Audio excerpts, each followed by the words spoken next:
I'm standing outside what used to be my home right now. 6 months ago, my brother-in-law kicked me and my 2 babies out of this mansion. This place, where my children took their first steps, where my husband and I built our dreams, where we celebrated every birthday, every milestone, every victory. Rain is pouring down on me, but I'm smiling. You want to know why? Because 3 days ago, DeAndre got a phone call that destroyed everything he stole from us. I watched that man's face drain of all color. I watched his hands shake. I watched his entire world collapse in real time. But before I tell you about that beautiful moment of justice, you need to understand how we got here. You need to know what this man did to me and my children when we were at our lowest. So let me take you back to where this nightmare started. It was a Tuesday, February 14th, Valentine's Day, the day we buried my husband, Terrence. I was 34 years old, standing in that funeral home, holding my 8-year-old son Kamari's hand on one side and my 5-year-old daughter Zuri's hand on the other. Both of them in black clothes we'd bought just 3 days before. Zuri kept asking me why Daddy wouldn't wake up. Kamari, my strong boy, wasn't crying anymore. He'd cried himself dry the week before. Now he just stood there, staring at his father's casket with this blank expression that broke my heart more than any tears could. Terrence had fought pancreatic cancer for 11 months. 11 months of watching the man I loved, the father of my children, waste away. 11 months of hospital rooms and clinical trials and desperate prayers. We'd been together since college. 15 years. He was my best friend, my business partner, my everything. And now he was gone. The funeral home was packed. Terrence had touched so many lives. His college friends, our employees, clients, neighbors, church members. Everyone loved Terrence. He had this way of making you feel like you mattered, like your dreams were valid, like you could accomplish anything. That's who he was. But there was one person who showed up late. 30 minutes late to be exact.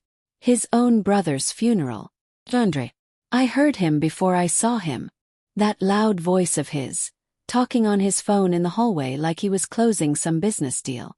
When he finally walked into the chapel, he had on this designer suit, Tom Ford, probably cost more than most people's rent. His wife Keisha was right behind him, dripping in jewelry, her heels clicking on the floor like she was walking into a fashion show, not a funeral. DeAndre made his way to the front, and I'm not going to lie, I wanted to believe his tears were real. He was Terrence's big brother. They'd grown up together in Southeast D.C., shared a bedroom until Terrence left for Howard University. Despite everything, despite all the tension between them over the years, I wanted to believe that DeAndre genuinely mourned his brother. But then I heard it. I was sitting in the front row, and DeAndre leaned over to Keisha, thinking nobody could hear him. He whispered, "Finally about to get what's owed to us." I felt my whole body go cold. Did I hear that right? At his brother's funeral. My husband wasn't even in the ground yet, and DeAndre was talking about getting what's owed. Keisha giggled. Actually giggled. Then she caught herself and put on this sad face.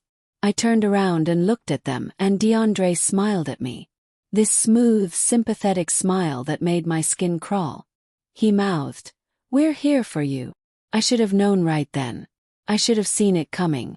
But I was drowning in grief. I couldn't think straight. Couldn't eat. Could barely function. My whole world had just ended, and I was trying to hold it together for Kamari and Zuri. Let me tell you about the life Terrence and I built, because you need to understand what DeAndre took from us. Terrence and I met at Howard University. I was studying business administration, he was in computer science. We were both broke college students with big dreams. He used to code in the library until 2 in the morning, and I'd bring him coffee and study for my operations management exams next to him. We fell in love over lines of code and business plans scribbled on napkins. After graduation, we started our company in my grandmother's basement, TechBridge Solutions. I handled all the operations, contracts, client relations, finances. Terrence was the genius behind the technology.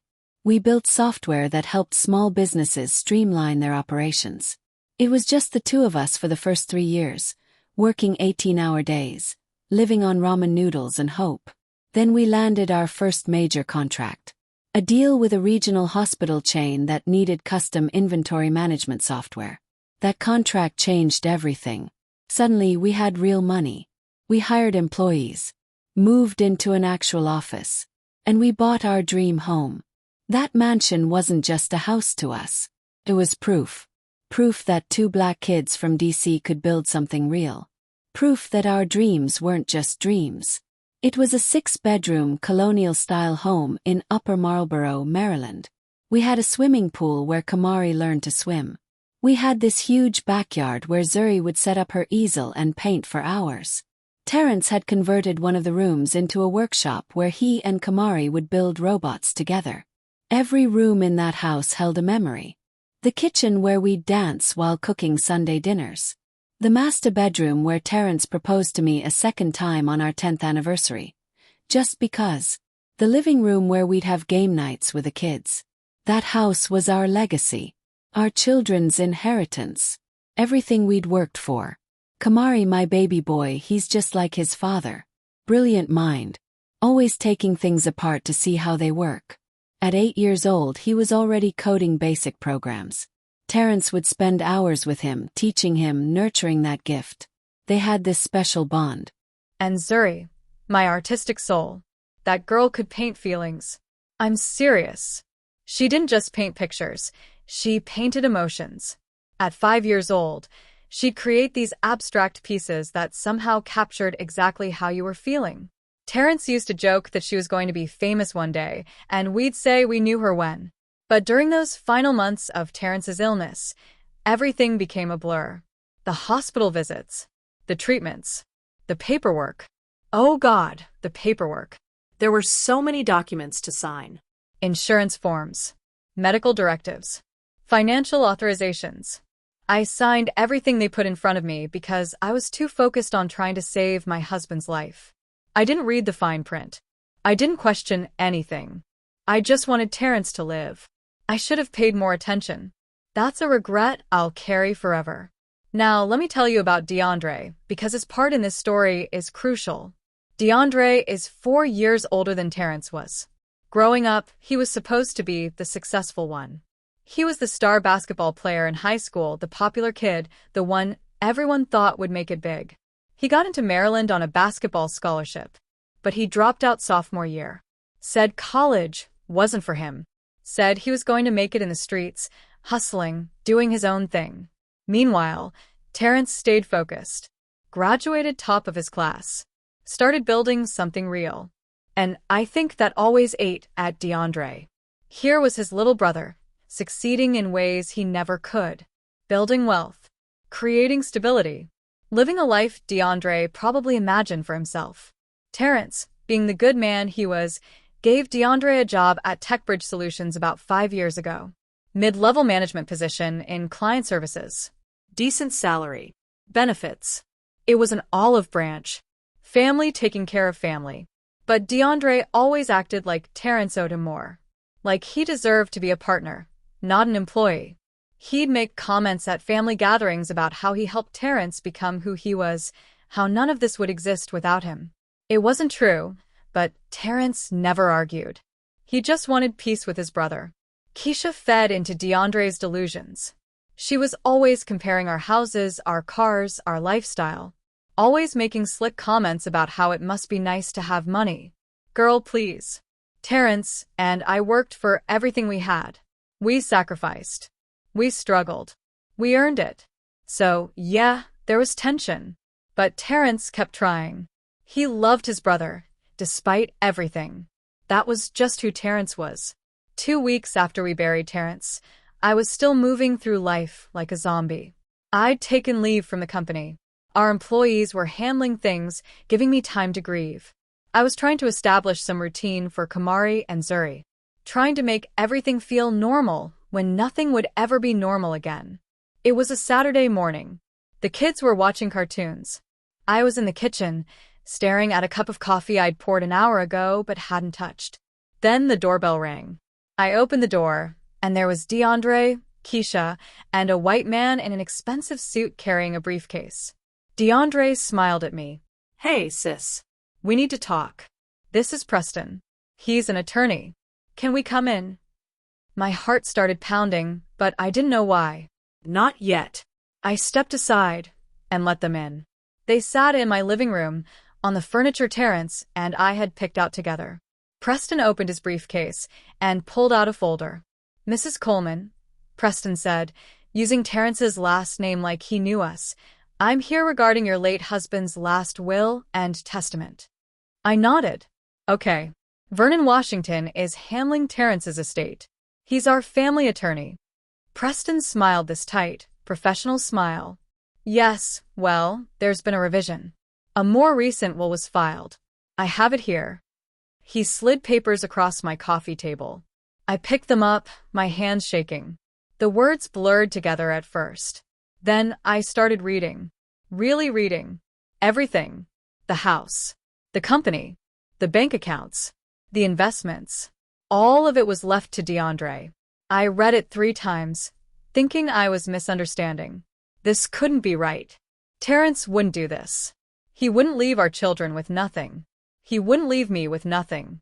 This had to be a mistake. "I don't understand," I finally said, my voice barely a whisper. "Terrence would never." DeAndre cut me off. "Shanice, I know this is hard. But my brother wanted to make sure you'd be taken care of. That's why he left everything to me. He knew I'd look out for you and the kids. He trusted me." I looked at him. Really looked at him. And I saw something in his eyes that made my blood run cold. Satisfaction. He was enjoying this. "But the house," I stammered. "The company. This is my children's inheritance." Terrence built this for them. "For us." Keisha spoke up for the first time. "Girl, you'll be fine. You can stay here for a little while, get yourself together. But honestly, this place is too much for you to maintain anyway. You should probably start looking for something more manageable." Preston cleared his throat. "Technically, Mrs. Coleman, you have 30 days to vacate the property. However, if you need additional time, perhaps we can work something out." 30 days. To leave my home. The home where my children's father lived. Where his presence was still in every room. Where his cologne still hung in the closet. Where his workshop still had unfinished projects with Kamari. "This can't be legal," I said. "I need to talk to Vernon." "I need to." "It's all legal," Preston interrupted. "Everything was properly filed and notarized. I understand this is difficult, but the will is ironclad." DeAndre stood up. "Look, sis, I don't want to make this harder than it needs to be. But this house? The company? That's mine now. Terrence wanted me to have it, and honestly, I think it's time you found your own way. You're a smart woman. Capable. You'll figure it out." The audacity. The pure, shameless audacity of this man to stand in my house, the house my husband and I bought, and tell me to figure it out. I couldn't speak. I literally couldn't form words. Kamari came into the living room. He looked at his uncle, then at me. "Mommy, are you okay?" I forced a smile. "Yes, baby. Go back to the living room with your sister." After they left, I turned to DeAndre. "Get out of my house." He had the nerve to look offended. "Our house. Technically." Get out. They left, but not before Keisha looked around with this appraising eye, like she was already redecorating in her mind. The next 30 days were hell on earth. I hired an attorney, but every document checked out. The will appeared legitimate. The signatures matched. The notary seal was there. I tried calling Vernon Washington, but he was suddenly unreachable. His office said he was dealing with a family emergency and wasn't taking calls. I had to pack up my entire life. My children's entire lives. Zuri cried every single day. She didn't want to leave her art studio, the room with the big windows where the light came in perfect for painting. Kamari tried to be strong. He started packing his own room, carefully wrapping his robotics equipment, his books, all the projects he and his dad had built together. One night, I found him in Terrence's workshop, just sitting there in the dark. "Baby, what are you doing?" He looked up at me with tears streaming down his face. "I'm trying to remember everything." Daddy's voice. The way he smelled. How his hands looked when he was building stuff. "I'm scared I'm going to forget, Mama." I held my 8-year-old son while he sobbed. And I made a promise to myself right then. I didn't know how, but I was going to find out the truth. Because Terrence loved us. I knew that in my bones. He would never leave us like this. But the worst part? DeAndre didn't even wait for us to fully move out. A week before our 30 days were up, contractors showed up. He was already renovating. Already erasing Terrence's presence. He'd hired new staff. Keisha came by one afternoon with an interior designer, walking through MY House, talking about new color schemes and furniture. They removed the family photos from the walls.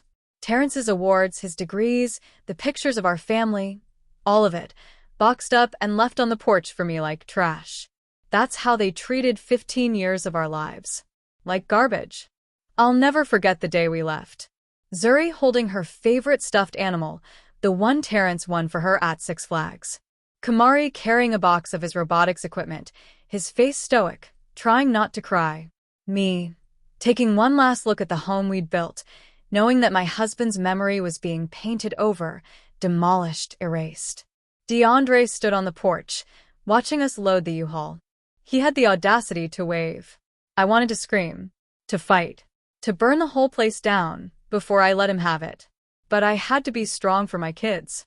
So I got in that U-Haul, and I drove away from everything Terrence and I had built together. If you believe in justice, if you believe that what goes around comes around, hit that subscribe button right now. Because what happened next, what I'm about to tell you in the rest of this story, will restore your faith that sometimes karma doesn't just come back around. It runs you over. But before we get there, I need to ask you something. Have you ever had family betray you? Have you ever trusted someone who turned around and stabbed you in the back? Drop your story in the comments. Because I need you to understand, you're not alone. What DeAndre did to me and my children, it happens every day. And it's time we talked about it. Now, let me tell you where we ended up and how I started to piece together the truth about what really happened to my husband's will. We moved into my grandmother's apartment in Southeast DC. Big Mama Lorraine. She's 72 years old, living in a 2-bedroom apartment in a building she's been in for 30 years. The same building where I grew up after my parents passed when I was 10. The same apartment where Terrence and I used to study together during college, planning our future, dreaming about the empire we'd build. And now here I was full circle, moving back in with 2 children and nothing but boxes of our lives. Big Mama didn't hesitate when I called her that day, crying so hard I could barely speak. She just said, "Baby, bring my grandbabies home. We'll figure it out." That's who she is. That's who she's always been. The backbone of our family. But going from a 6-bedroom mansion to sharing 1 bedroom with my 2 kids? That was an adjustment I wasn't prepared for. We set up Kamari and Zuri on an air mattress on the floor. I took Big Mama's old couch. The apartment was clean, but it was small. Real small. You could stand in the kitchen and see straight through to the living room and both bedrooms. No workshop for Kamari's robots. No studio with big windows for Zuri's paintings. No space. No privacy. No peace. The first night, Zuri cried herself to sleep. She kept asking when we were going back home. Kamari just lay there, staring at the ceiling, not saying a word. I listened to them breathe in the darkness of that small room, and I felt like the biggest failure in the world. This wasn't the life Terrence and I had planned for our children. This wasn't what we'd worked for. But I didn't have time to wallow in self-pity. I had to find work. I had to provide for my kids. So the next Monday, I started applying for jobs. I had 15 years of operations management experience. An MBA from Howard University. I'd helped build a multi-million-dollar company from nothing.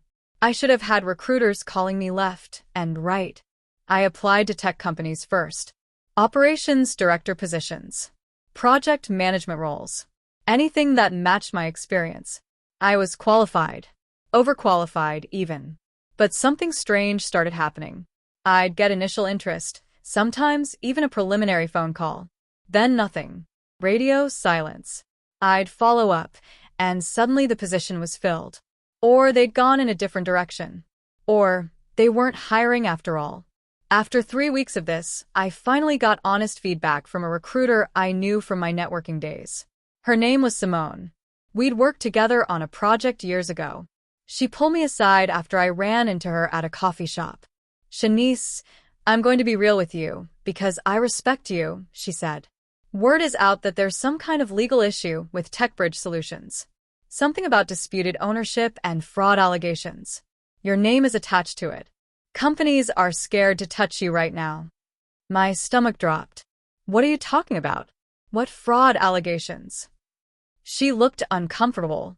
"I don't know the details. But DeAndre Coleman has been telling people that you're trying to illegally claim ownership of the company, that you're making false accusations, that there might be legal consequences for anyone who hires you while this is ongoing. He's basically blackballed you in the industry." I felt like I'd been punched in the gut. Not only had DeAndre stolen everything from me, but now he was destroying my reputation, making sure I couldn't even get a job to feed my children. I went straight to my laptop. Tried to log into my TechBridge email account. Access denied. My employee portal? Locked out. The company Terrence and I had built together, the company where I'd worked for 15 years, where I knew every employee, every client, every system, I couldn't even access my own email. I called the office. The receptionist, a young woman named Taylor who I'd hired myself 2 years ago, answered. "TechBridge Solutions, how may I help you?" "Taylor, it's Shanice." There was a pause. An awkward, heavy pause. Oh. "Hi, Mrs. Coleman. Mr. Coleman said if you called, I should transfer you to his office." "Mr. Coleman? You mean DeAndre?" "Yes, ma'am. He's the CEO now. Hold, please." CEO. DeAndre was calling himself the CEO of the company my husband built. The company where he'd been a mediocre middle manager who spent most of his time taking long lunches and schmoozing clients without actually closing deals. The line rang. And rang. And rang. Then it went to voicemail. "You've reached DeAndre Coleman, CEO of TechBridge Solutions. Leave a message." I hung up. Called back. Asked for our CFO, Martin. He'd been with us for 7 years. Surely Martin would talk to me. "I'm sorry, Mrs. Coleman," Taylor said, her voice shaking a little. "Mr. Coleman gave strict instructions. We're not allowed to transfer your calls to any staff members. If you need to discuss company business, you'll need to go through him or his attorney." His attorney? Preston. The same man who'd shown up at my house with those fake documents. "Taylor," I said, my voice breaking. "You know me." "You know I built this company. I hired you. I approved your vacation days when your mother was sick. This is wrong." "I know, Mrs. Coleman," she whispered. "I'm so sorry." "But I can't lose my job." "I have student loans. I have rent. I'm really, really sorry." She hung up. I sat there in Big Mama's apartment, staring at my laptop, feeling more helpless than I'd ever felt in my life. Everything was gone. My home, my company, my income, my career, my reputation. All of it, stolen by a man who smiled at Terrence's funeral while planning how to rob his widow and orphan children. Then I remembered the bank accounts. Terrence and I had joint accounts, but we also had individual savings. I had an account that I'd kept from before we got married, one that still had my maiden name on it. It wasn't much, maybe $20,000, but it was something. It was enough to hold us over until I figured out what to do next. I logged into my online banking. My heart was pounding. Please, God, let this one thing be okay. The balance showed $237. I refreshed the page. Same number. $237. There should have been over 20,000. I clicked on the transaction history. My hands were shaking so hard I could barely use the mouse. Transfers. 12 transfers over the past 3 weeks, all going to an account I didn't recognize. The last one had been made 4 days ago, the day after we moved out of the mansion. I called the bank immediately, got transferred to fraud prevention, explained the situation. The representative, a woman named Carol, pulled up my account. "Ma'am, I'm looking at your account now. All of these transfers were authorized." Authorized? By who? I didn't authorize anything.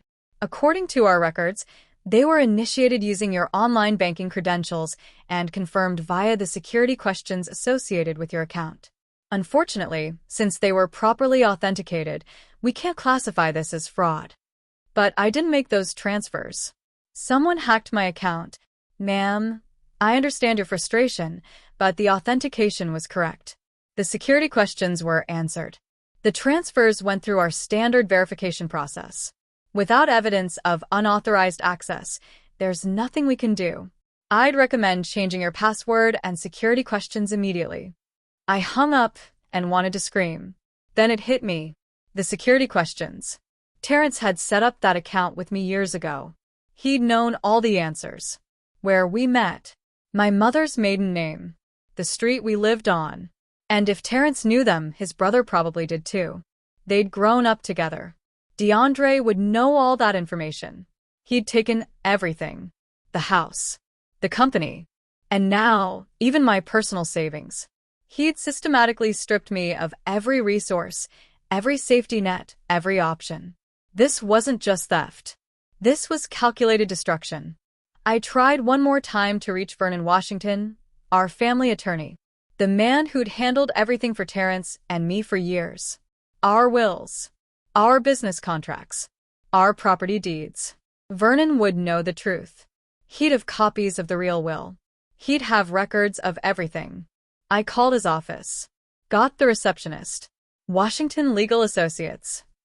Hi, this is Shanice Coleman. I need to speak with Vernon urgently. It's about my late husband's estate. Oh, Mrs. Coleman. I'm afraid Mr. Washington is unavailable. He's dealing with a family emergency out of state. This has been going on for weeks now. When will he be back? I'm not sure, ma'am. He's extended his leave indefinitely. If you need legal assistance, I can refer you to another attorney in the practice. No, I need Vernon specifically. Can you give me a number where I can reach him? An email? Something. I'm sorry, but he's requested no contact during this time. He'll reach out to his clients when he returns. Another dead end. Vernon had never mentioned any family emergency to us. Even during Terrence's illness, Vernon had been there, handling paperwork, making sure everything was in order. And now, right when I needed him most, he'd vanished? Something wasn't right. None of this was right. But I had no money for an attorney. No job. No resources to investigate. I was trapped. That night, after Big Mama had gone to bed, I sat in the small living room with the lights off, just staring at the wall. I could hear Kamari and Zuri breathing softly in the bedroom. My babies. My beautiful, innocent babies who didn't deserve any of this. I heard movement, looked over, and saw Kamari standing in the doorway. He was in his pajamas, the ones that were getting too small for him. I needed to buy him new clothes, but I didn't even have money for that now. Mama? You okay? I forced a smile. Yeah, baby. I'm okay. Why are you up? He walked over and sat next to me on the couch. For a long moment, he didn't say anything. Just sat there, this little boy, who looked so much like his father it hurt to look at him sometimes. Then he asked the question that shattered whatever pieces of my heart were still intact. Mama, did Daddy stop loving us before he died? The words hit me like a physical blow. I couldn't breathe. Couldn't speak. Just stared at my 8-year-old son who was asking if his father had stopped loving him. Baby, why would you ask that? His voice cracked. Because if Daddy loved us, why did he give everything to Uncle DeAndre? Why did he make us leave our house? Why did he want us to be poor? I don't understand, Mama. What did we do wrong? I pulled him into my arms and held him while he cried. This strong, brave little boy who'd been trying so hard to be the man of the house, who'd been holding everything inside, finally broke. And I broke with him. Listen to me, I said, pulling back so I could look him in the eyes. Your father loved you more than anything in this world. You and your sister were his whole heart. He didn't do this, baby. I don't know what happened, but I know your daddy would never, ever hurt us. Do you understand me? This wasn't him. Then who did it? I don't know yet, but I'm going to find out. I promise you, I'm going to find out the truth. He wiped his eyes. Uncle DeAndre said Daddy told him we needed to learn to be independent, that we were too comfortable. That's why he took the house. My blood ran cold. When did DeAndre tell you that? Last week. When we were moving out. He came into my room while I was packing. He said Daddy wanted us to struggle, so we'd appreciate things more. He said Daddy thought you spoiled us. I felt rage building inside me like nothing I'd ever experienced. DeAndre had told my grieving 8-year-old son that his father thought they were spoiled? That Terrence wanted them to suffer? What kind of monster does that to a child? Kamari, look at me. Your uncle is lying. Your father never said anything like that. Your father wanted you to have everything. He worked himself sick to give you a good life. Don't you ever doubt how much your daddy loved you. Ever. Kamari nodded, but I could see the confusion in his eyes. The doubt. And I hated DeAndre even more for putting that there. After I got Kamari back to bed, I sat back down in that dark living room and I let myself cry. Really cry. Not the quiet tears I'd been shedding for weeks, but gut-wrenching sobs that came from somewhere deep inside. I cried for Terrence, for my children, for the life we'd lost, for the injustice of it all. I don't know how long I sat there. Could have been minutes. Could have been hours. But then I heard footsteps. Soft footsteps. Big Mama came out of her room, wrapped in her old robe, her gray hair in rollers. She didn't say anything at first. Just sat down next to me and put her arm around my shoulders. We sat like that in the darkness, her holding me while I cried. Finally, she spoke. Baby, your husband loved you until his last breath. I was there. I saw it. That man looked at you like you hung the moon and stars. He looked at those children like they were the greatest gift God ever gave him. Don't you let nobody, and I mean nobody, make you doubt that. But Big Mama, how did this happen? How did DeAndre get everything? The will, the documents, everything looks legal. I don't understand. She was quiet for a moment. Then she said something I'll never forget. The man upstairs don't sleep, baby. And neither does the truth. You hear me? The truth always comes to light. Always. Might take time. Might take longer than you want. But lies, they can't survive in the light. They need darkness to live. And eventually somebody always turns on the lights. But what am I supposed to do in the meantime? I can't get a job. I have no money. I can't even access the company Terrence and I built. DeAndre has destroyed everything. You do what black women have always done, Big Mama said firmly. You survive. You protect your babies. You keep breathing. And you stay alert, because the truth will show itself. And when it does, you better be ready to grab hold of it. I don't know if I can do this, Big Mama. I don't know if I'm strong enough. She turned to face me, and even in the darkness, I could see the fire in her eyes. The same fire that had gotten her through losing her husband at 40, through raising me when my parents died, through every hardship life had thrown at her. Strong enough? Baby, you're Lorraine Washington's granddaughter.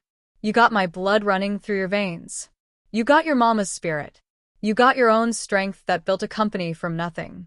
You are more than strong enough. You just forgot for a minute. But I'm here to remind you. She squeezed my hand. That man took your house, took your money, took your company. But you know what he can't take? Your mind, your determination, your truth.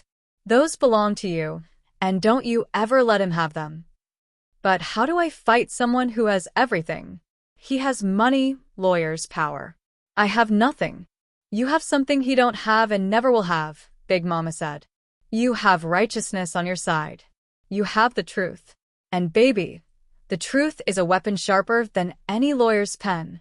You just got to know how to use it. I wanted to believe her. God, I wanted to believe her so badly. But sitting there in that small apartment, with my children sleeping in the next room, having lost everything, I felt hopeless. What if the truth isn't enough? What if he's covered his tracks too well? Big Mama stood up slowly, her knees creaking. Then you dig until you find something he missed. Because men like DeAndre, they always miss something. They get cocky. They think they're smarter than everyone else. They get comfortable. And that's when they slip up. She headed back to her bedroom, then stopped at the doorway. Get some sleep, baby. Tomorrow you start fighting back. You might not know how yet, but you will. Trust yourself. And trust that your husband is up there watching over you and those babies. He wouldn't have married a weak woman. He married a warrior. Time to remember that. She went to bed, leaving me alone with her words echoing in my head. I didn't sleep that night. Instead, I sat at Big Mama's small kitchen table with a notepad and started writing down everything I knew. Every detail that seemed off. Every piece that didn't fit. The will that supposedly appeared in Terrence's final days when he was barely conscious. Vernon's sudden disappearance. DeAndre's access to my bank account. The way he'd systematically locked me out of everything. By the time the sun came up, I had 3 pages of notes. 3 pages of questions that needed answers. 3 pages of a puzzle that I was determined to solve. Because Big Mama was right. DeAndre had taken everything from me. But he hadn't taken my mind. He hadn't taken my will to fight. He hadn't taken my love for my children or my determination to honor Terrence's memory. I looked at my sleeping babies through the bedroom doorway. Kamari was curled up around Zuri, protecting her even in sleep, just like his father would have done. I'm going to fix this, I whispered. I don't know how yet, but I promise you, I'm going to fix this. Have you ever been at rock bottom and had to claw your way back up? Have you ever had someone take everything from you and had to start from zero? Drop your story in the comments, because I want you to know you're not alone. And if you want to see how I fought back, how I uncovered the truth about what DeAndre did, hit that subscribe button right now. Because what happens next proves that sometimes the universe has a way of balancing the scales. You just have to be patient enough and strong enough to see it through. I couldn't let it go. I know Big Mama told me to rest, to take time to breathe, but I couldn't. Every time I closed my eyes, I saw Terrence's face. Not the sick, tired face from those final days, but the man he was before cancer. Strong. Loving. The man who stayed up all night writing business plans. The man who danced with me in the kitchen. The man who read bedtime stories to our kids in different voices until they fell asleep laughing. That man would never leave us with nothing. That man would never give everything to his jealous, lazy brother. Something was wrong. I felt it in my bones. So 3 days after we moved into Big Mama's apartment, while Kamari and Zuri were at school, I pulled out my phone and scrolled through my contacts until I found her name. Janae Mitchell. My college roommate. My sister friend. The woman who'd been my maid of honor at my wedding. We'd lost touch a bit over the years. You know how life gets busy, but we still checked in on each other's birthdays, still liked each other's posts on social media. Janae had gone to law school after undergrad. She was a paralegal now, working at a firm in DC that specialized in estate law. If anyone could help me make sense of this nightmare, it was her. I called her. My hands were shaking as the phone rang. Shanice. She picked up on the second ring. Girl, I've been trying to reach you for weeks. I saw about Terrence on Facebook. I'm so sorry. How are you holding up? Just hearing her voice made me want to cry again. But I held it together. Janae, I need your help. Something's wrong. Really wrong. I told her everything. The funeral. The will. DeAndre showing up with Preston and those documents. Getting kicked out of my house. Being locked out of the company. My bank accounts being drained. Vernon disappearing. All of it just came pouring out. When I finished, there was silence on the other end. Then Janae said one word. Hell no. What? Hell no, she repeated, and I could hear the anger rising in her voice. Shanice, I've worked in estate law for 8 years. What you just described, that's not how legitimate wills work. That's not how any of this works. Give me the details. The attorney's name. The filing dates. Everything you remember. I grabbed the copies of the documents that Preston had left with me. Read her every detail I could find. She was quiet, and I could hear her typing in the background. Okay, she said after a few minutes. First thing first. I'm going to look into this Preston character. What was his full name? Preston Hargrove. That was on his business card. More typing. Then a long pause. Shanice, are you sure that was his name? Yes, why? Because I'm looking at the DC Bar Association website right now. There's a Preston Hargrove listed, but he was disbarred 3 years ago. Fraud and misrepresentation.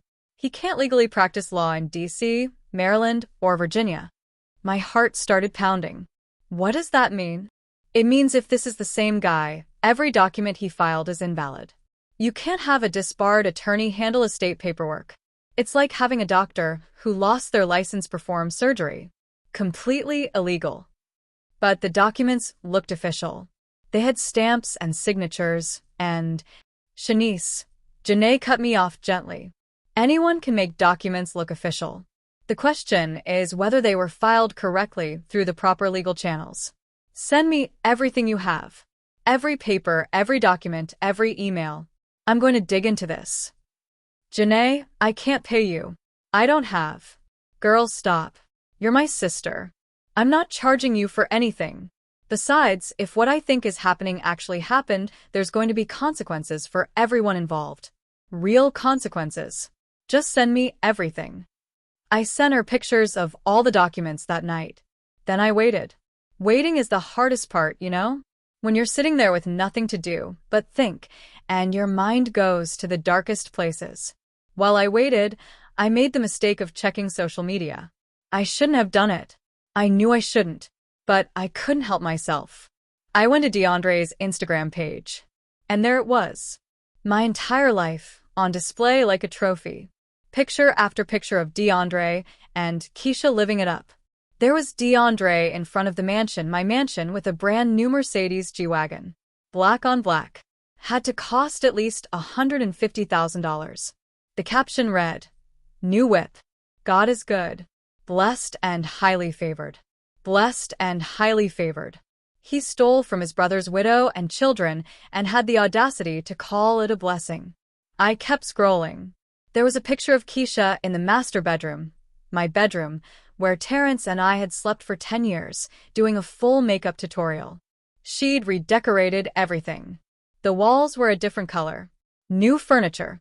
New curtains. Everything that was ours was gone, replaced with her tacky, overdone style. Another post showed them hosting a party at the house. My house. Music. People everywhere. Drinks flowing. Someone had even jumped in the pool where I taught my babies to swim. The caption, "Summer vibes at the estate. Living our best life." My hands were shaking as I scrolled through the comments. People congratulating them, telling them they deserved it, that they were an inspiration. Nobody knew. Nobody knew that everything they were celebrating was stolen. But the worst post was from 2 days ago. It was DeAndre standing in Terrence's workshop.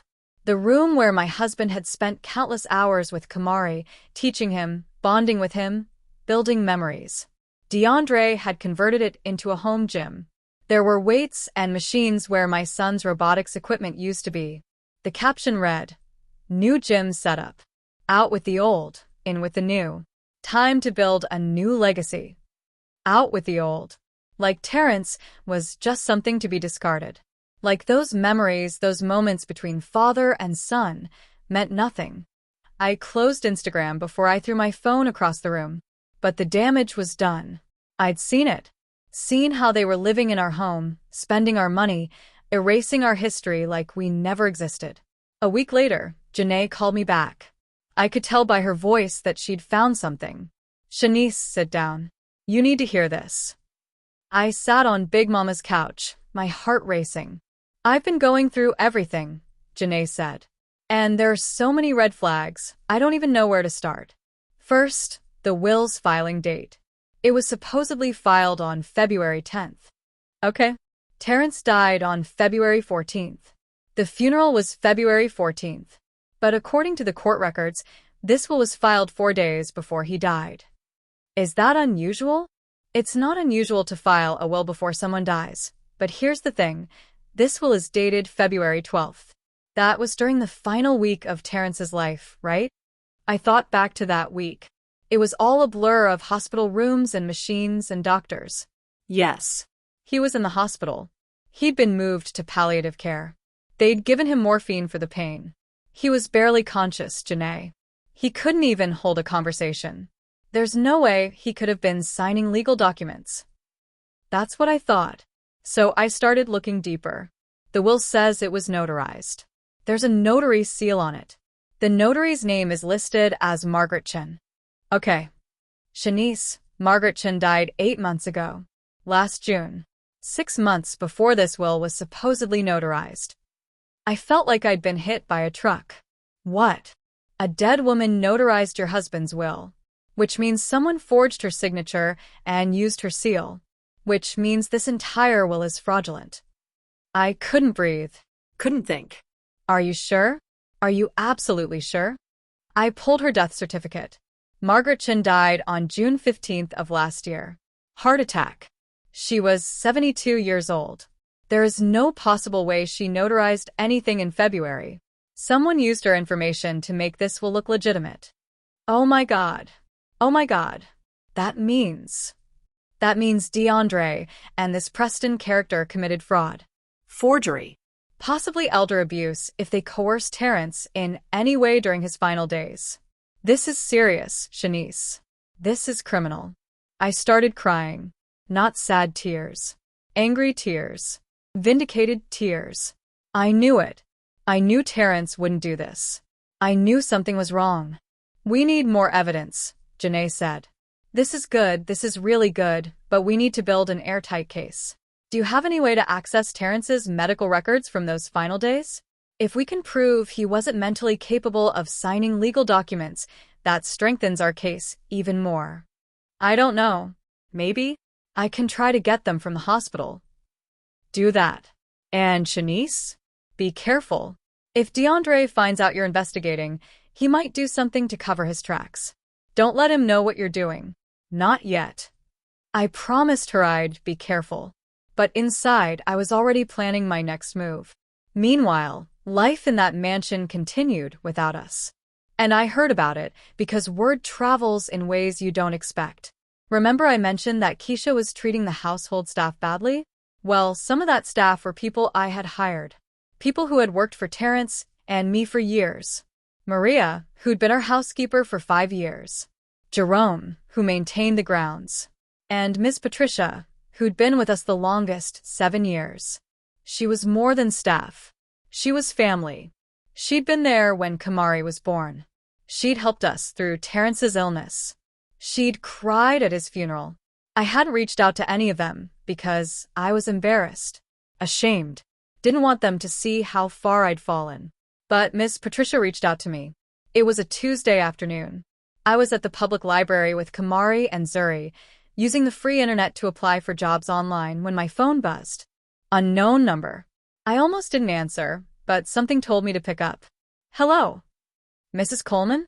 It's Patricia. Patricia Green. Miss Patricia? My voice caught. How are you? I'm okay, baby. But I need to talk to you. Not on the phone. Can we meet somewhere? Somewhere private. The urgency in her voice scared me. Is everything all right? No. It's really not. But I can't talk about it here. They might hear me. We agreed to meet at a small diner in Anacostia the next day. I asked Big Mama to watch the kids and took the bus across town. Miss Patricia was already there when I arrived, sitting in a back booth, looking nervous. She was in her early 60s, a short, round black woman with kind eyes that had seen too much. She hugged me when I sat down. A real hug. The kind that says, I see your pain, and I'm sorry. You look tired, baby, she said. I am tired. But tell me what's going on. Why all the secrecy? She looked around to make sure no one was listening, then leaned in close. Mrs. Coleman, I need to tell you something. Something I overheard. And I'm risking my job by telling you this, but I can't keep quiet anymore. It's not right what they did to you. What did you hear? Last week, I was cleaning the upstairs hallway. Mr. DeAndre's office door was cracked open. He didn't know I was there. He was on the phone with that lawyer, Preston. And they were arguing. My pulse quickened. About what? Preston was worried. He kept saying something about dates not matching up. About needing to make sure the timeline was correct. Mr. DeAndre was angry, telling him he'd paid him good money to make this work, and Preston needed to stop panicking. Then Preston said something about the notary being a problem, that someone might check. And Mr. DeAndre said, and I quote, "Nobody's going to check. She's dead. We used her seal exactly like we planned.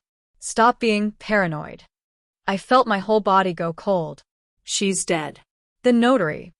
Ms. Patricia nodded. I didn't know what they were talking about at the time. But it sounded wrong. Really wrong. So, I started paying attention. Started listening when they didn't think anyone was around. What else did you hear? Mrs. Coleman, your husband's will? The one that left everything to Mr. DeAndre? They made that up. I heard them talking about it. About how they had to wait until Mr. Terrence was too sick to fight back. About how they needed to move fast before he died. Preston kept worrying about Vernon, your old lawyer, but DeAndre said he'd taken care of Vernon. Said Vernon wouldn't be a problem. What does that mean? Taken care of him how? I don't know exactly. But Vernon hasn't been seen at any of the legal meetings. And when I asked Keisha about it once, she just smiled and said some people know when to mind their business. I felt sick. Vernon had been threatened. Maybe paid off. Maybe worse. There's more, Miss Patricia continued. The way they treat us now, the staff who stayed on? It's terrible. Keisha screams at Maria for things that aren't even her fault. She threw a plate at Jerome last week because the lawn wasn't perfect. She calls us stupid. Tells us we're lucky to have jobs. She said yesterday that she's going to fire anyone who is loyal to you because she doesn't want Shanice's spies in her house. Her house, I repeated bitterly. That's what she calls it. Her house. Her company. Her life. She walks around like she's always been rich. Like she didn't grow up in the same neighborhood as the rest of us. Like she earned any of this. Miss Patricia reached across the table and took my hands. Mrs. Coleman, I know you don't have much right now. I know you're struggling. But you need to fight this. That house, that company, that was yours and Mr. Terrence's. He loved you. I saw it every single day. He would come home from work and the first thing he'd do is look for you. He'd light up when you walked in a room. That man adored you and those babies. There's no way he left everything to his brother. No way. Tears were streaming down my face. I'm trying, Miss Patricia. I'm trying to find proof. I'm working with a lawyer friend. We found out the notary on the will was already dead when it was supposedly signed. Her eyes widened. So it's fake. The will is fake. Yes. But we need more evidence. We need to prove DeAndre knew it was fake. That he planned this. I'll help however I can. I'll testify. I'll tell them what I heard. I don't care if I lose my job. This is wrong. Miss Patricia, you could lose more than your job. If DeAndre finds out you're helping me, then he finds out. I'm 63 years old. I've worked for good people and bad people in my life. Your husband was good people. You're good people. Those babies of yours deserve their inheritance. And I'm not going to stand by and watch these thieves get away with it. We talked for another hour. She told me everything she could remember. Every conversation she'd overheard. Every suspicious document she'd seen on DeAndre's desk. Every moment that felt wrong. When we finally left the diner, I had pages of notes. More pieces of the puzzle. More evidence that this whole thing was a setup. I met with Janae again that weekend. Showed her everything Miss Patricia had told me. Her eyes got wider and wider as she read through my notes. Shanice, this is huge. We have witness testimony now. Someone who heard them discussing the fraud. Combined with the forged notary signature, this is building into a real case. But is it enough? Not yet. We need documentation. We need the original will if it still exists. We need Vernon Washington to come forward and tell the truth about what happened. We need bank records showing how DeAndre accessed your accounts. We're building towards something, but we need that smoking gun. That one piece of evidence that's undeniable. Where do we even start looking? Janae thought for a moment. Terrence kept records of everything, right? He was meticulous, obsessively. He documented everything. Did he use cloud storage? Email? Any kind of digital backup system? And that's when it hit me. The laptop. Terrence's personal laptop. The one I'd taken with me when we moved out because it had pictures of the kids, videos, memories. DeAndre hadn't wanted it because it was old, outdated. He'd said it was worthless. But what if it wasn't worthless? What if Terrence had backed up files there? What if there were emails, documents, recordings? Janae, I said slowly. I think I know where to look. That night, after Big Mama and the kids were asleep, I pulled out Terrence's laptop. I hadn't opened it since he died. Couldn't bring myself to. Seeing his desktop, his files, his digital fingerprints, it felt too painful. But now I had a purpose. I was looking for truth. For justice. For my husband's real wishes. I powered it on. The desktop background was a picture of our family from 2 Christmases ago. All of us smiling, happy, whole. I touched the screen, traced Terrence's face with my finger. "Help me," I whispered. "Help me find the truth, baby." I started searching through his files. Documents. Spreadsheets. Work files. Personal files. I opened his email. Scrolled through months of messages. Most of it was business stuff, client communications, internal company emails. Then I found a folder labeled Personal Important. Inside were subfolders. One was labeled Kids. Another House. Another Medical. And one was labeled Legal, Final Wishes. My hands were shaking as I clicked on it. Inside were documents. A will. Not the one Preston had shown me. A different one. Dated 2 years ago, long before Terrence got sick. I opened it. Started reading. Terrence Michael Coleman, being of sound mind and body, do hereby declare this to be my last will and testament. I kept reading. Every word. Every clause. The house went to me and the kids. The company went to me, with provisions for the kids' ownership when they turned 25. There were trust funds set up for Kamari and Zuri's education. There were specific instructions about how the business should be run if something happened to him. And there was one line that made me stop breathing. Under no circumstances is my brother, DeAndre Coleman, to have any controlling interest in TechBridge Solutions or any access to my family's assets. While I love my brother, I do not trust his judgment in financial matters, and I want to ensure my wife and children are protected. Under no circumstances. Terrence had specifically excluded DeAndre. Not out of spite, but out of protection. He knew. He knew his brother couldn't be trusted. I kept searching through the files. Found another folder labeled Video Messages for my family. I opened it. Inside were video files. Dozens of them. Dated throughout his illness. I clicked on the most recent one. February 11th. 3 days before he died. Terrence's face filled the screen. He looked so sick. So tired. But his eyes were clear. Lucid. "Hey baby," he said, his voice weak but steady. "If you're watching this, I'm gone. And I'm so sorry. I'm sorry I couldn't fight harder. Sorry I couldn't stay longer. Sorry I had to leave you and our babies." I was crying so hard I could barely see the screen. "I need you to know some things," Terrence continued. "Everything is set up for you and the kids. The will is with Vernon Washington. He has the original and backups. Everything goes to you. The house, the company, all of it. I made sure you'd be taken care of." He paused, coughed, took a labored breath. "I need to tell you something about DeAndre. My brother. I love him, but Shanice, I don't trust him. Never have. He's been asking me about the will, about the company, about our finances. Asking questions that make me uncomfortable. He thinks he deserves a piece of what we built. Thinks I owe him because we're blood." Another pause.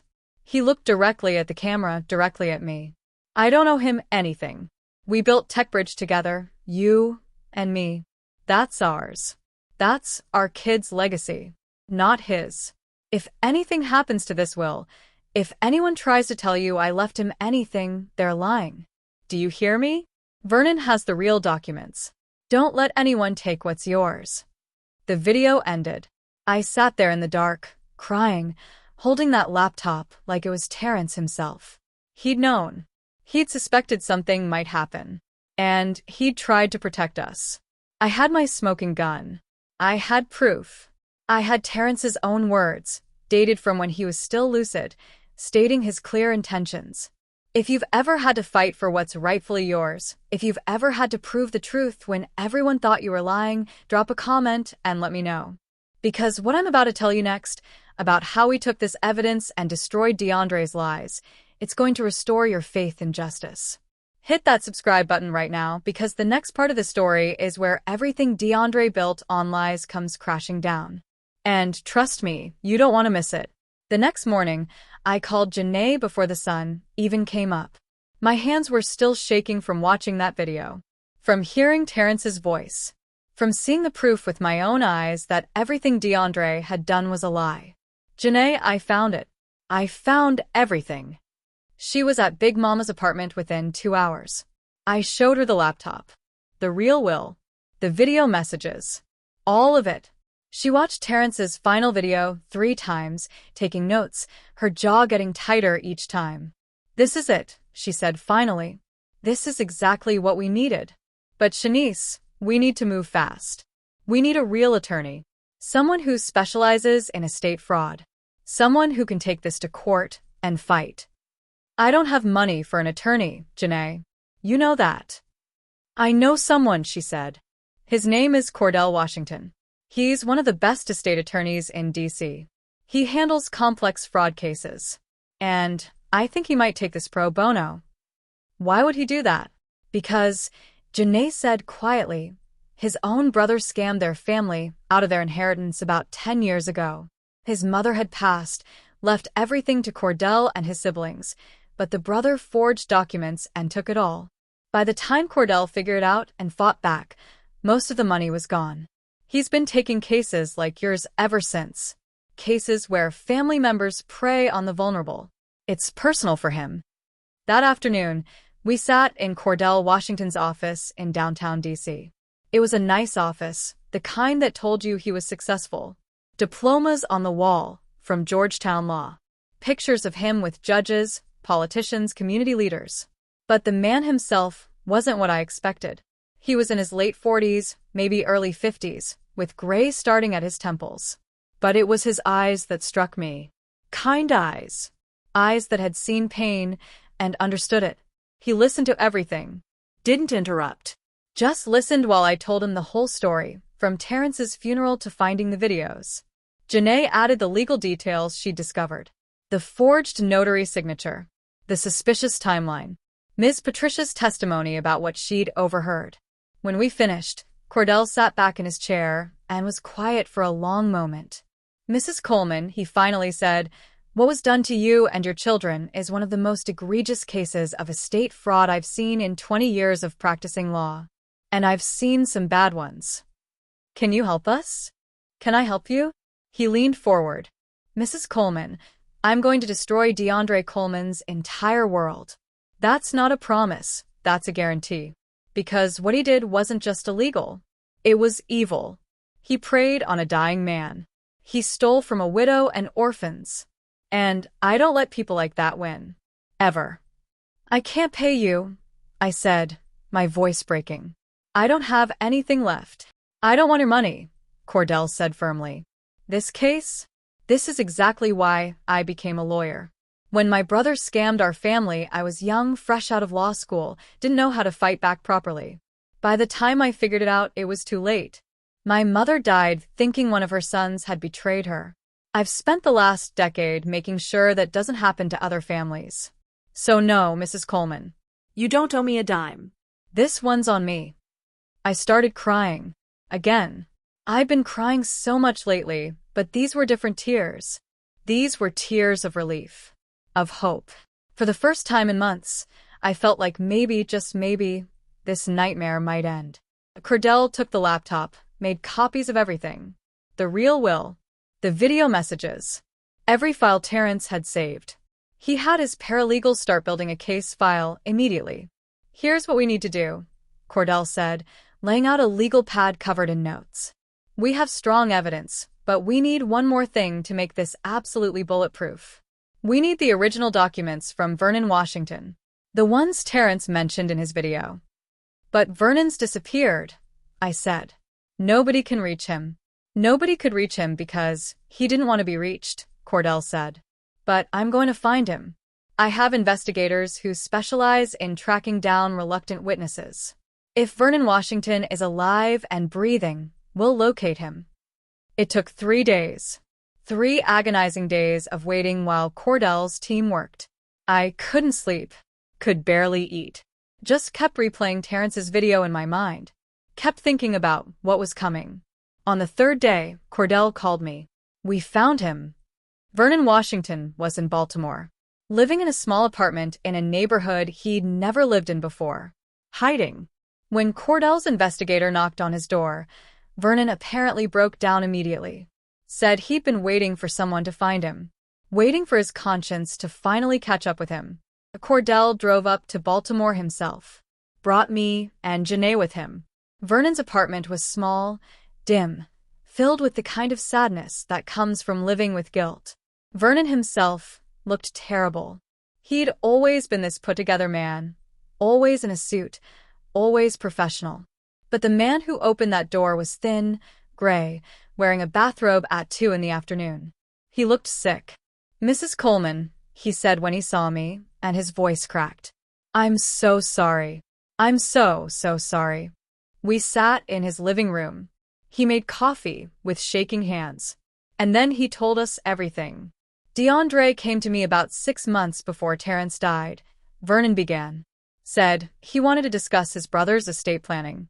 Said Terrence had asked him to be involved. I should have checked with Terrence directly, but DeAndre was convincing. He said Terrence was too sick to talk about it, that it upset him, that he'd asked DeAndre to handle it. Vernon took a sip of coffee, his hands trembling. DeAndre wanted to know everything. The will, the assets, the company structure, everything. I told him I couldn't discuss client confidentiality. That's when he got aggressive. Started making threats. Said he knew things about my practice. Said he'd ruin me if I didn't cooperate. What kind of things? Cordell asked, taking notes. I made some mistakes, Vernon admitted, his voice barely a whisper. Years ago. Some tax issues that I'd resolved, but the paperwork was messy. Some client trust funds that I'd borrowed from temporarily during a financial crisis. I paid it all back, nobody got hurt, but it looked bad. DeAndre somehow found out. He had documents.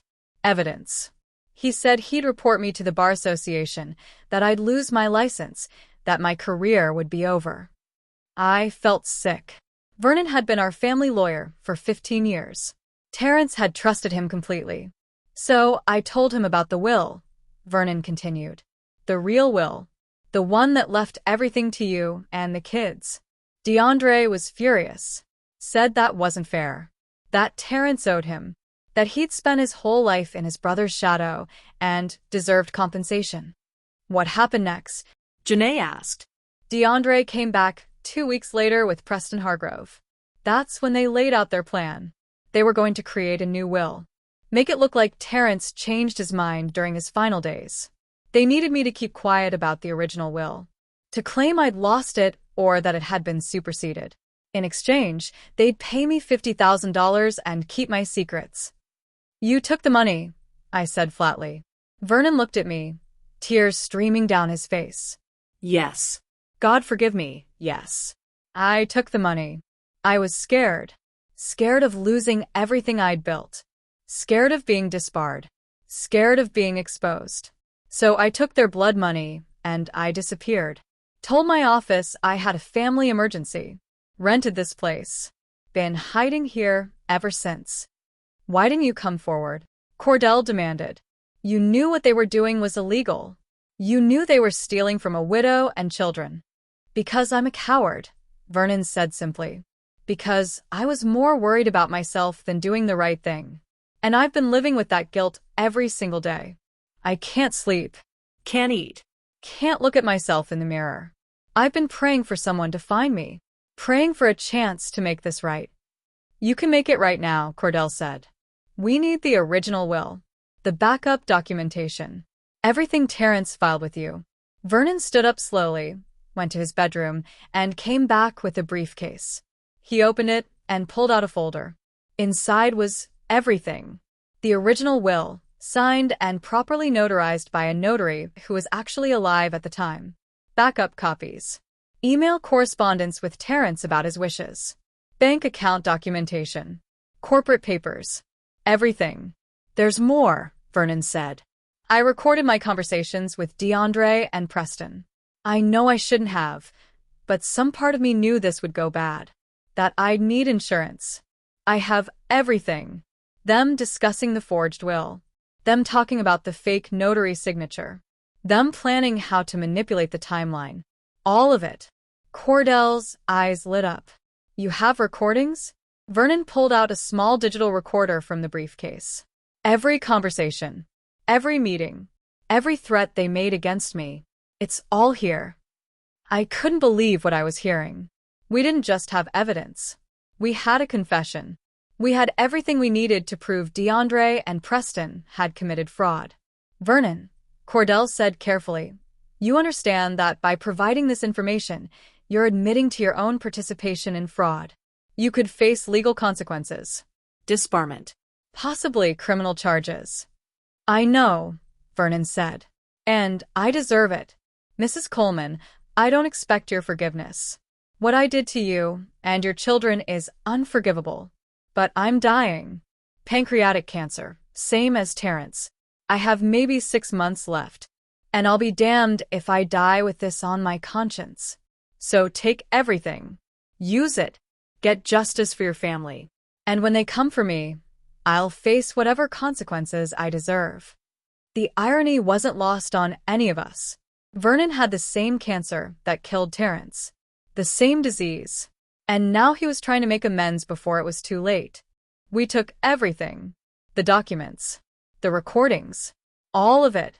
Cordell's team worked around the clock for the next 2 days, building the case, filing motions, preparing evidence. This wasn't going to be a long, drawn-out legal battle. This was going to be fast and decisive. In cases of clear fraud with overwhelming evidence, Cordell explained, we can file for emergency relief. We're going to request an immediate hearing. We're going to present everything at once. The forged notary signature. The video of Terrence stating his real wishes. Vernon's testimony and recordings. Ms. Patricia's witness statement. All of it. And we're going to ask the judge to immediately freeze all assets and restore them to you pending a full hearing. How long will that take? I asked.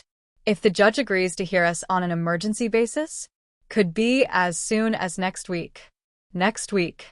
After months of hell, justice could be 1 week away. The hearing was scheduled for Thursday morning. Emergency motion for asset recovery and fraud investigation. Cordell filed everything on Monday. By Tuesday, DeAndre and Preston both had been served with subpoenas. They had to appear in court. Had to answer for what they'd done. I wanted to be there. Wanted to see DeAndre's face when he realized everything was crumbling. But Cordell advised against it. Let me handle this first hearing, he said. It's going to be technical. Legal arguments. Evidence presentation. You being there might make it more emotional than it needs to be. Trust me on this. So I waited. Stayed at Big Mama's apartment with the kids. Tried to act normal even though my heart was racing. Tried to believe that after everything, justice might actually prevail. Thursday morning, I called in sick to the part-time job I'd finally managed to get at a grocery store. Sat by my phone. Waited. Cordell called me at 11:30. We won. Those 2 words. We won. The judge reviewed everything, Cordell said, and I could hear the smile in his voice. The video. The forged notary signature. Vernon's testimony and recordings.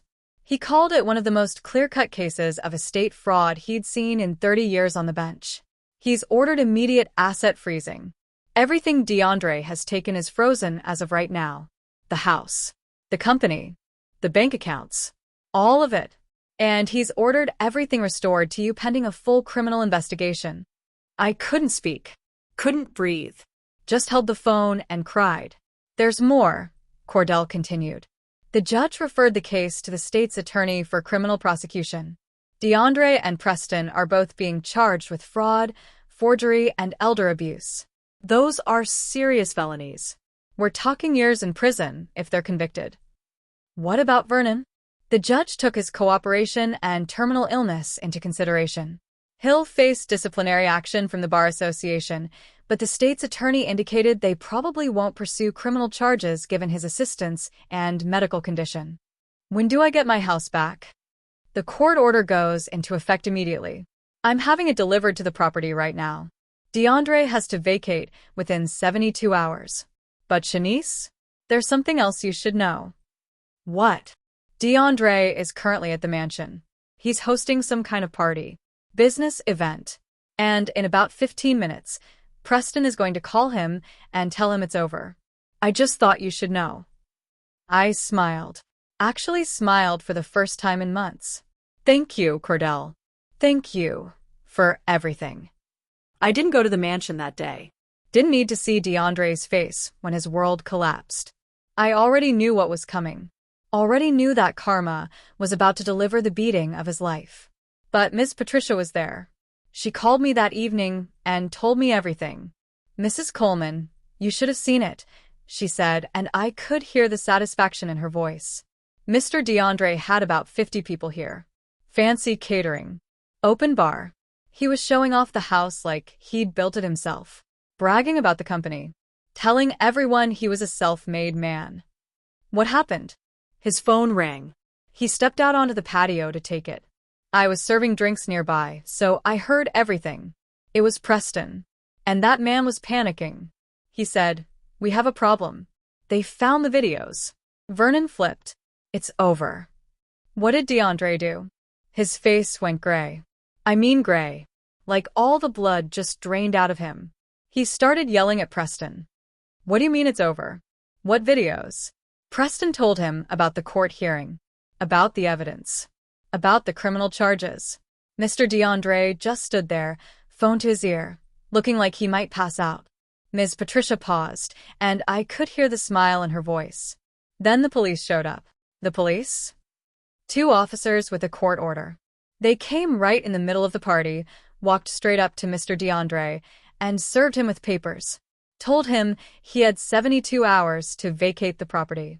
Told him all assets were frozen pending investigation. Everyone at that party just stood there watching. Keisha started screaming, asking what was happening. The officers told them both they needed to come down to the station for questioning. Did they arrest him? Not right then, but they took him in. Him and Preston both. The party cleared out in about 10 minutes. Everyone just left. The caterers packed up. The guests scattered. And Keisha? Ms. Patricia laughed. Keisha started grabbing stuff. Jewelry. Designer bags. Trying to pack things before anyone could stop her. But one of the officers told her everything in the house was evidence now. That she couldn't take anything. Within 48 hours, everything moved fast. The state's attorney's office filed formal charges. Fraud in the first degree. Forgery. Elder abuse. Conspiracy. Preston was arrested at his home. DeAndre was arrested at a hotel where he'd been staying since being forced out of the mansion. Keisha, realizing she was about to go down with the ship, hired her own lawyer and immediately turned on DeAndre. Gave a full statement about everything she knew, about how DeAndre had planned it, about how he'd paid Preston to forge documents, about how he'd threatened Vernon. She threw DeAndre completely under the bus to save herself. The prosecutors offered her immunity in exchange for her testimony. She took it. Just like that, DeAndre's own wife became the star witness against him.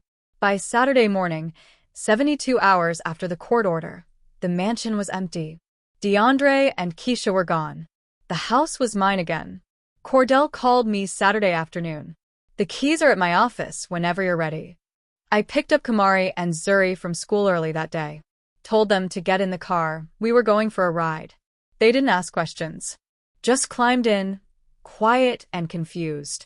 We pulled up to Cordell's office. He came out with a smile on his face and a set of keys in his hand. Welcome home, Mrs. Coleman. I took those keys and just held them for a moment. The keys to my house. To Terrence's house. To our children's home. The home we'd built together. The home that had been stolen from us. Can we go see it? Kamari asked quietly. Baby, I said, turning to look at my son. We're going home. We drove to Upper Marlborough. Pulled into the driveway of that beautiful colonial mansion. The house looked the same from the outside, but I knew everything inside had been changed. Redecorated. Altered. Made into something that wasn't ours anymore. But it didn't matter. Because we were taking it back. We were reclaiming every inch of it. I unlocked the front door. Kamari and Zuri stood behind me, holding hands, nervous. I pushed the door open and stepped inside. The house was quiet, empty. All of DeAndre and Keisha's furniture was gone. The gaudy decorations were removed. It was just walls and floors and space. And it was ours. Kamari let go of Zuri's hand and ran. Just ran through the house, his footsteps echoing in the empty rooms. He ran upstairs to his old bedroom, the one that had been converted into Keisha's closet.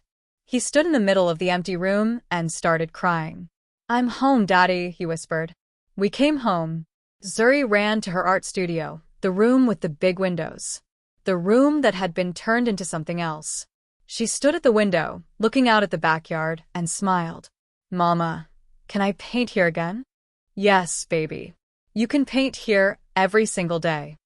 I walked through every room slowly. The kitchen where Terrence and I used to dance. The master bedroom where we'd dreamed together. The living room where we'd celebrated every milestone. The home office where Terrence had worked late into the night, building our future. I ended up in what used to be Terrence's workshop. The room DeAndre had converted into a gym. All the equipment was gone now. It was just an empty room with bare walls. But I could still feel Terrence's presence there. Could still see him and Kamari bent over a workbench, building robots, laughing, bonding. I stood in that empty room and finally let myself grieve. Really grieve. Not the panicked, desperate grief from the past months, but the deep, healing grief that comes when you're finally safe enough to fall apart.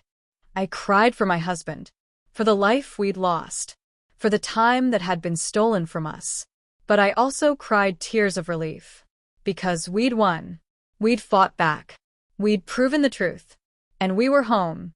That night, the three of us slept on air mattresses in the master bedroom. No furniture yet. No beds.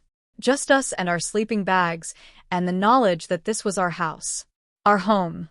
Our sanctuary. Kamari fell asleep between me and Zuri, and before he drifted off, he whispered, "Daddy would be proud of you, Mama." "Yes, baby. I think he would be." The following week, everything started falling back into place. The courts restored my access to all bank accounts. What little money hadn't been spent was returned, plus the court ordered DeAndre to repay everything he'd stolen.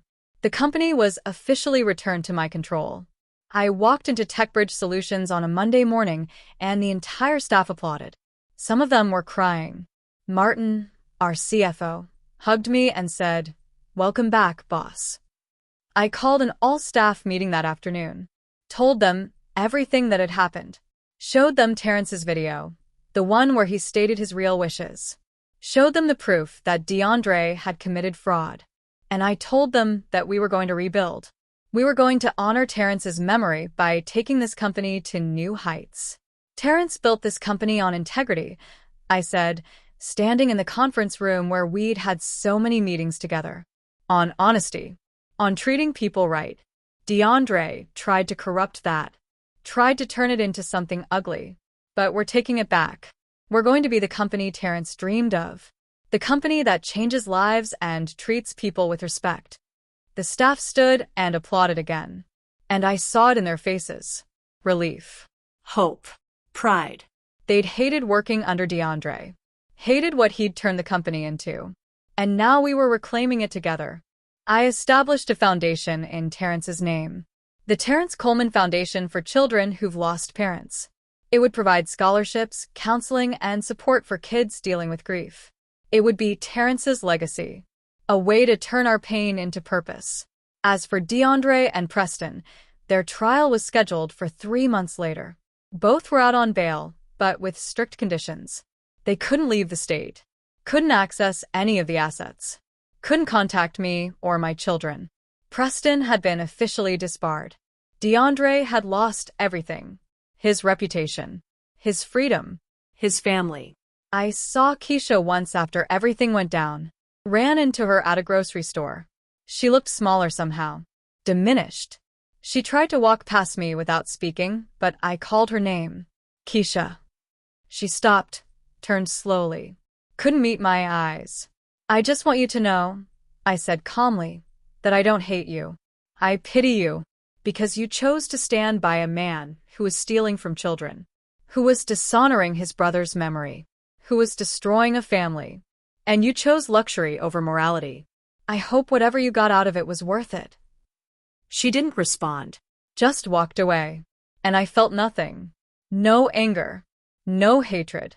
Just relief that she was out of our lives forever. My husband spent his last days making sure we'd be protected. He knew his brother. Knew what DeAndre was capable of. So he left us videos, messages, evidence. He gave us everything we needed to fight back. DeAndre thought he could erase that love with lies. Thought he could steal our legacy and get away with it. But he forgot something crucial. You can't build an empire on stolen ground. You can't create a legacy from theft. Eventually, the truth comes out. Eventually, the foundation cracks. And everything built on lies comes crashing down. Those 6 months in Big Mama's apartment, sleeping on a couch while my children shared an air mattress on the floor, taught me and my kids more about strength than that mansion ever could. It taught us about resilience, About faith. about the power of family and truth. It taught us that material things can be taken, but dignity, integrity, and love cannot. But coming home?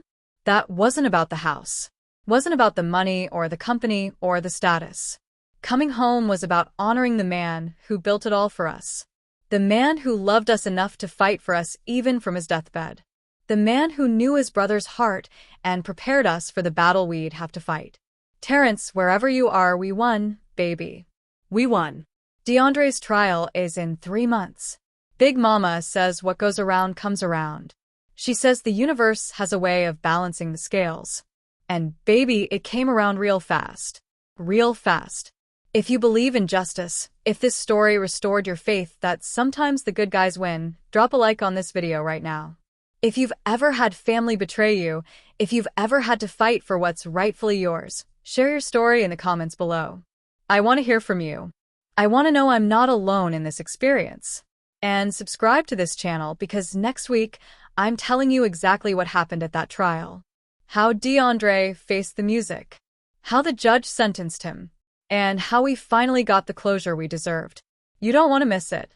Trust me, justice might move slow, but when it arrives with force. And DeAndre Coleman learned that the hard way.